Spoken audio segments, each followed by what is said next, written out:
Imana ishimwe, Imana ihimbazwe, ikaze muri uku kwezi kwa gatandatu, ni ukwezi kwiza kumugisha ku buzima bwawe, ni ukwezi kwiza ugiye kuboneramo Imana, ni ukwezi Imana igiye kukumurikiramo, ni ukwezi Imana igiye kukwiyereka, ni wa munsi tuba turi kumva ijambo ry'Imana, ni wa munsi dukunda tuba turi imbere y'Imana, aya masaha y'isaa 9 za mu gitondo tuba turi kumwe n'Imana.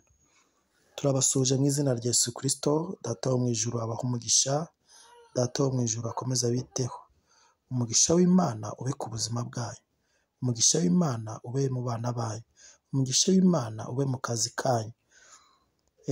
Turabasuhuje mwebwe muri South Africa, muri Amerika, muri Australia, muri Canada.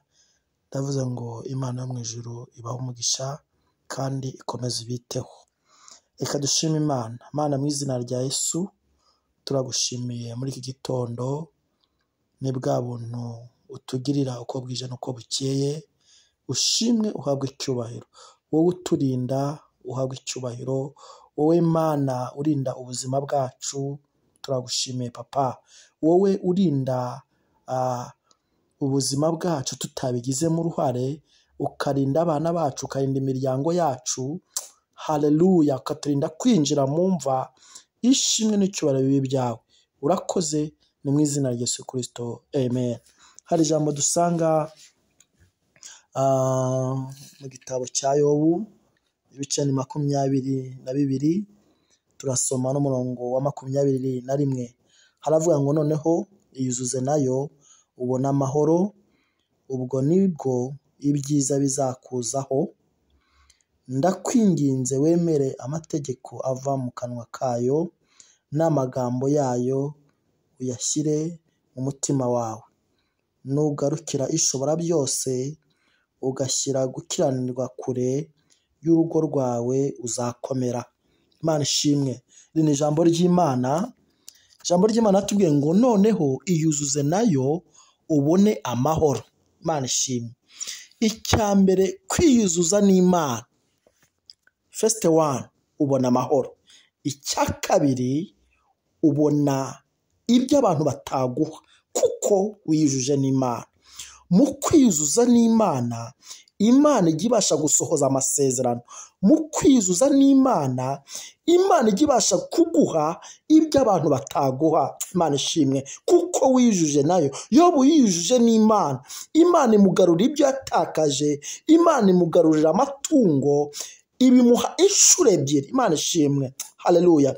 Ijambo ry'Imana ngo nitwiyuzuza nayo ngo nibwo tuzabona amahoro. Mu kwiyuzuza n'Imana ubona amahoro isi itaguha, ukayabona mu rugo rwawe, ukayabona mu bana bawe, ukayabona mu kazi. Aya mahoro, haleluya, Imana irayatanga.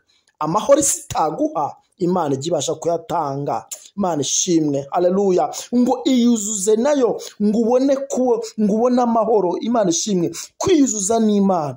Nkwifurije kwiyuzuza n'Imana. Haleluya. Ngo ubwo nibwo ngo ibyiza bizakuzaho. Iyo wiyujuje n'Imana hari ibikuzaho wowe ubwawe utabona, hari ibyo ubona wowe utarusanzwe ufite. Imana ishimwe. Mu kwiyuzuza n'Imana, Imana ijya ibasha kuguha ibyo wowe utakwiha.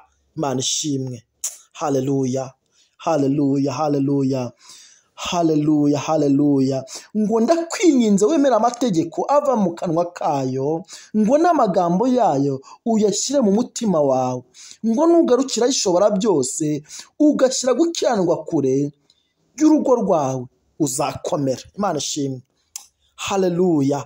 Mu kwiyuzuza n'Imana, Imana ishimwe, ubona amahoro. Haleluya. Ngo nugarukira Uwiteka, Imana ishimwe. Haleluya. Imana izabana nawe. Imana ishimwe. Ngo kandi ngo nibwo uzakomera, ngo nibwo uzabana n'Imana, nibwo ibyawe bizagenda neza. Haleluya. Muri uku kwezi kwa gatandatu nkwifurije kwiyuzuza n'Imana. Muri uku kwezi kwa gatandatu nkwifurije kubana n'Imana muri uku kwezi kwa gatandatu. Nkwifurije umugisha w'Imana muri uku kwezi kwa gatandatu. Ibyo wari warabuze mu mezi duhereje inyuma ugiye kubibona muri uku kwezi kwa gatandatu, kuko ugiye kwiyuzuza nayo. Niwe uyuzuza nayo. Haleluya. Ubwiza bw'Uwiteka burakurasira. Niwe uyuzuza nayo urabona amahoro. Niwe uyuzuza nayo. Haleluya. Hari amasezerano Imana iraguha bundi bushya. Niwe uyuzuza nayo hari ibyo iraguha wowe ubwawe utakwiha, wowe wagerageje gukora bikanga, ariko kuko ugiye kwiyuzuza nayo Imana irabiguhaye. Kuko ugiye kwiyuzuza nayo Imana ikugiriye neza. Kuko ugiye kwiyuzuza nayo. Haleluya. Ntabwo urongera kuvuga ngo ese Mana, ese uranzi, ese Mana igihe nakoreye ko mbona bitagenda. Imana ishimwe. Haleluya. Kuko ugiye kwiyuzuza nayo Imana igiye kubana nawe. Imana ishimwe. Nkwifurije kubana n'Imana. Nkwifurije kwiyuzuza n'Imana kugira ngo Imana igenere nawe muri uku kwezi kwa gatandatu. Shalom shalom. Imana ibahe umugisha. Reka dusenga Imana. Mana, mu izina rya Yesu ndagushimiye ku bwa mwene data ko agiye kwiyuzuza nawe, kandi namara kwiyuzuza nawe uramuha amahoro, uramuha ibyishimo, uramuha kubaho neza, uramuha kugubwa neza. Imana ishimwe. Imana ihimbazwe. Amen.